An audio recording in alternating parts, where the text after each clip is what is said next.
Shri V P Mustafa, ഏതെങ്കിലും ഒരു by election ഒരു സംസ്ഥാന സർക്കാരിൻ്റെ തെരഞ്ഞെടുപ്പ് വിലയിരുത്തലാകുമെന്ന് എന്ന് വ്യക്തിപരമായി ഞാൻ വിശ്വസിക്കുന്നില്ല. അത് സംസ്ഥാന രാഷ്ട്രീയത്തിൻ്റെ ഒരു ലിറ്റ്മസ് ടെസ്റ്റ് ആകുമെന്നും ഞാൻ വിശ്വസിക്കുന്നില്ല. സ്വാഭാവികമായും ചോദ്യമുണ്ടാകുമ്പോൾ ചോദ്യത്തിൽ ഈ നേതാക്കളൊക്കെ അത് സ്വാഭാവികമാണല്ലോ എന്ന് നേർക്കുനേർ കൃത്യം മറുപടി പറയാതെ അത് സ്വാഭാവികമാണ്, ഈ പറയുന്ന സർക്കാരിൻ്റെ പ്രവർത്തനമൊക്കെ വിലയിരുത്തപ്പെടും തുടങ്ങിയ കാര്യങ്ങളൊക്കെ പറയും.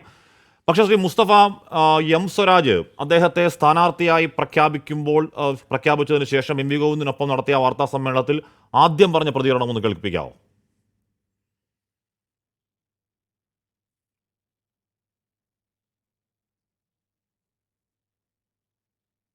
ഈ തിരഞ്ഞെടുപ്പ് കേരളത്തിലെ LDF ഗവൺമെന്റിന്റെ തുടർഭരണത്തിനുള്ള ഒരു നാന്ദിയായി മാറും എന്ന കാര്യത്തിൽ ഞങ്ങൾക്ക് യാതൊരു സംശയവുമില്ല. LDF ഗവൺമെന്റിന്റെ പ്രവർത്തനങ്ങൾക്കുള്ള അംഗീകാരമായി ഈ തെരഞ്ഞെടുപ്പിലെ വോട്ടുകൾ മാറും. ഒപ്പം ഉറച്ച മതനിരപേക്ഷ നിലപാട് ഉയർത്തിപ്പിടിച്ചുകൊണ്ട് രാജ്യത്തെ വർഗീയ ധ്രുവീകരണത്തിന് ശ്രമിക്കുന്ന ശക്തികൾക്കെതിരെ CPIM-ഉം ഇടതുപക്ഷ ജനാധിപത്യ മുന്നണിയും സ്വീകരിക്കുന്ന ഉറച്ച നിലപാട് എല്ലാ മതനിരപേക്ഷവാദികളെയും പ്രതീക്ഷ നൽകുന്ന നിലപാടാണ്. ഇതെല്ലാം ഈ തെരഞ്ഞെടുപ്പിൽ ചർച്ച ചെയ്യും. മുസ്തഫ, പക്ഷേ എം സ്വരാജ് വളരെ വ്യക്തമായി വളരെ കൃത്യമായി പറയുന്നത് ഈ നിലമ്പൂർ ബൈ ഇലക്ഷൻ ഈ സംസ്ഥാന സർക്കാരിൻ്റെ വിലയിരുത്തലാകും എന്ന് മാത്രമല്ല, മൂന്നാം പിണറായി സർക്കാരിലേക്കുള്ള നാന്ദിയാണ്, ആദ്യ വാതിലാണ് എന്ന് തന്നെ എം സ്വരാജ് പറയുകയാണ്. അപ്പോൾ ഈ സർക്കാരിൻ്റെ വിലയിരുത്തൽ തന്നെയാണ് തെരഞ്ഞെടുപ്പ്. നിങ്ങൾ അത്രത്തോളം ആത്മവിശ്വാസമുള്ളവരാണോ ശ്രീ മുസ്തഫ?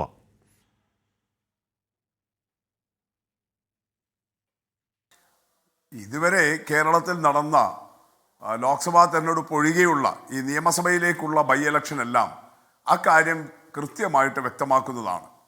കേരളത്തിൽ ഇടതുപക്ഷ ഗവൺമെൻറ്റിന് ജനപിന്തുണയുണ്ട് എന്ന് തെളിയിക്കുന്നതാണ്. പാലക്കാട് ബൈ ഇലക്ഷൻ്റെ അതേ ദിവസം തന്നെയായിരുന്നല്ലോ ചേലക്കര ഉപതെരഞ്ഞെടുപ്പും നടന്നത്. ഇവിടെ ഇവരൊക്കെ ആക്ഷേപിക്കുന്നത് പോലെയുള്ള കടുത്ത ഭരണവിരുദ്ധ വികാരമാണെങ്കിൽ നേരത്തെ ചില തവണ UDF ജയിച്ചിട്ടുള്ള ചേലക്കരയിൽ ഇത്തവണ UDFന് പിടിച്ചെടുക്കാൻ കഴിയേണ്ടതല്ലേ? ബൈ ഇലക്ഷൻ ഇതുവരെ നടന്നതിലെല്ലാം UDFന്റെ സിറ്റിംഗ് സീറ്റുകൾ നിലനിർത്താൻ കഴിഞ്ഞു എന്നുള്ളതല്ലാതെ ഭരണവിരുദ്ധ വികാരമാണെങ്കിൽ എന്ന് പറഞ്ഞാൽ 2021 ശക്തമായ LDF തരംഗത്തിൽ ആ സമയത്ത് പോലും UDF ജയിച്ച മണ്ഡലങ്ങൾ അതുപോലെ ബൈ ഇലക്ഷനിൽ നിലനിർത്താൻ കഴിഞ്ഞു എന്നല്ലാതെ LDFന്റെ ഒരു സിറ്റിംഗ് മണ്ഡലം നേരത്തെ ചേലക്കര നടന്നപ്പോൾ അത് ഇവർ ഈ അവകാശപ്പെടുന്ന പോലെ വലിയ ഗംഭീരമായ മുന്നേറ്റമുണ്ട് എന്ന് പറയുന്ന പാലക്കാടിൻ്റെ അതേ ദിവസമായിരുന്നു. അതിന് ഏതാനും കിലോമീറ്ററുകൾക്ക് അപ്പുറത്തുമായിരുന്നു. എന്തേ പാലക്കാട്ടുണ്ടായതുപോലെ ഒരു ഭരണവിരുദ്ധ വികാരം, അവിടുത്തെ വിജയം ഭരണവിരുദ്ധ വികാരമാണെങ്കിൽ ചേലക്കരയിൽ അത് ആവർത്തിപ്പിക്കാൻ വേണ്ടി കഴിഞ്ഞില്ല?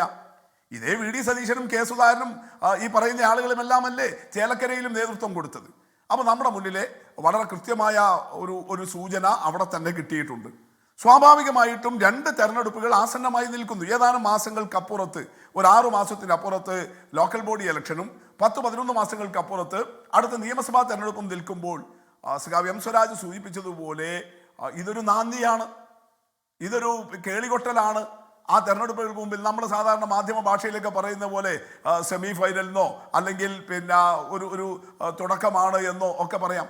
അങ്ങനെ ഒരു സന്ദർഭം സ്വാഭാവികമായിട്ടും ഇടതുപക്ഷ ജനാധിപത്യ മുന്നണി ഏറ്റവും ശക്തമായിട്ട് ഉപയോഗിക്കും. ഇപ്പോൾ നമ്മുടെ നാട്ടിലുള്ള ഒരു പൊതുബോധത്തിലെ ഹെജിമണി മുൻതൂക്കം എന്ന് പറയുന്നത് കേരളത്തിൽ ഇടതുഭരണം തുടരും എന്നുള്ളതാണ്. അങ്ങനെ തുടരും എന്നുള്ള നല്ല ആത്മവിശ്വാസത്തോടുകൂടി പറയാൻ കഴിയുന്ന രാഷ്ട്രീയ അന്തരീക്ഷം നിൽക്കുകയാണ്. ഇവിടെ നിങ്ങൾ നോക്കൂ, നിലമ്പൂരിൽ വലിയ അവകാശവാദമല്ലേ കഴിഞ്ഞ 5-6 ദിവസമായിട്ടുണ്ടായിരുന്നത്. ഞങ്ങളിതാ സ്ഥാനാർത്ഥിയെ പ്രഖ്യാപിച്ചു കഴിഞ്ഞു. ഇലക്ഷൻ കമ്മീഷന്റെ നോട്ടിഫിക്കേഷൻ ഉച്ചയ്ക്ക് വന്നു, വൈകുന്നേരം ആകുമ്പോഴേക്കും ഞങ്ങൾ സ്ഥാനാർത്ഥിയെ പ്രഖ്യാപിച്ചു കഴിഞ്ഞു.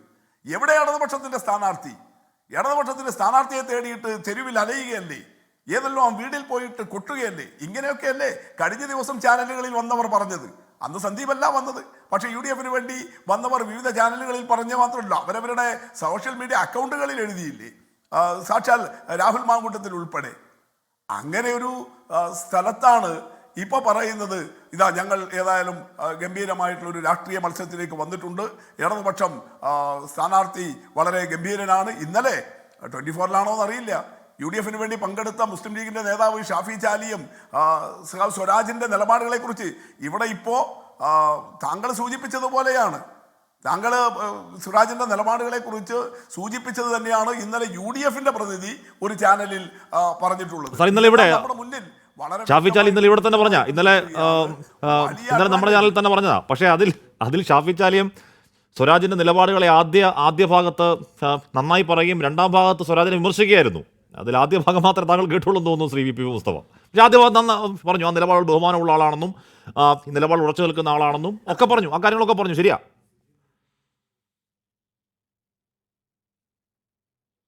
അല്ല, അതാണ് ഞാൻ പറഞ്ഞത്. ഇപ്പോൾ സന്ദീപ് പറയുമ്പോൾ പറഞ്ഞല്ലോ, ഈ ഒരു സ്ഥാനാർത്ഥിയുടെ ഏതെങ്കിലും പാർട്ടി ഘടകമൊന്നുമല്ല CPM-ന്റെ വലിയ ഘടകമായതുകൊണ്ട് അത് വസ്തുതയായിരിക്കും. അതുകൊണ്ടല്ലേ കെ സുധാകരൻ കണ്ണൂരിൽ തോറ്റിട്ടില്ലേ? അദ്ദേഹം സിറ്റിംഗ് MP ആയിരിക്കുമ്പോൾ ശ്രീമതി ടീച്ചറോട് അദ്ദേഹം തോറ്റിട്ടില്ലേ? കെ മുരളീധരൻ KPCC പ്രസിഡന്റ് സ്ഥാനം രാജിവെച്ച് മന്ത്രിയായിട്ട് വന്നിട്ട് വളാഞ്ചേരിയിൽ ബൈ ഇലക്ഷനിൽ നിന്നപ്പോൾ AC മൊയ്തീൻ, അന്ന് പാർട്ടിയുടെ വെറും ഏരിയ സെക്രട്ടറി മാത്രമാണ് AC മൊയ്തീൻ. കേരളം ആകെ അറിയപ്പെടുന്ന നേതാവൊന്നുമല്ല. AC മൊയ്തീനാകട്ടെ ഇതിനു മുമ്പ് വേറെ തെരഞ്ഞെടുപ്പ് മത്സരിച്ചിട്ടുമില്ല. അദ്ദേഹം അവിടെ സാക്ഷാൽ മുരളീധരനെ മലർത്തിയടിച്ചില്ലേ. പിന്നീട് 4 ലോക്സഭാ തെരഞ്ഞെടുപ്പിലും 3 നിയമസഭാ ഇലക്ഷനിലും കെ മുരളീധരൻ തോറ്റുപോയിട്ടില്ലേ. അങ്ങനെ ഏതെല്ലാം പ്രമുഖരായ നേതാക്കൾ എല്ലാ പാർട്ടിയിലും. PK കുഞ്ഞാലിക്കുട്ടി ഈ നിലമ്പൂരിന്റെ തൊട്ടപ്പുറത്ത് കുറ്റിപ്പുറത്ത് ലീഗിന്റെ പൊന്നാപുരം കോട്ടയിൽ അദ്ദേഹം തോറ്റുപോയിട്ടില്ലേ. അങ്ങനെയൊക്കെ ഉണ്ട്. അതുകൊണ്ട് ഒരു നേതാവിൻ്റെയും ഗരിമയോ അദ്ദേഹത്തിൻ്റെ പാർട്ടി ഘടകമോ ഒന്നുമല്ല. പക്ഷേ ആ നിലപാടുകളെ സമൂഹം അംഗീകരിക്കും. ആ നിലപാടുകളെ അംഗീകരിക്കുമ്പോഴാണ് അവർക്ക് മുൻതൂക്കം ഉണ്ടാകുന്നത്. ഇവിടെ ഇപ്പോൾ നമ്മുടെ സാമൂഹിക ചുറ്റുപാടുകളിൽ ഉണ്ടായ വിവിധ വിഷയങ്ങളിൽ സ്വരാജിൻ്റെ നിലപാടുകൾ ഇന്നത്തെ യുവ നേതാക്കളുടെ കൂട്ടത്തിൽ ഏറ്റവും ശ്രദ്ധിക്കപ്പെടുന്ന ഒന്നായിട്ട് മാറുന്നു, ഏറ്റവും ശ്രദ്ധേയമായിട്ടുള്ള ഒന്നായിട്ട് മാറുന്നു.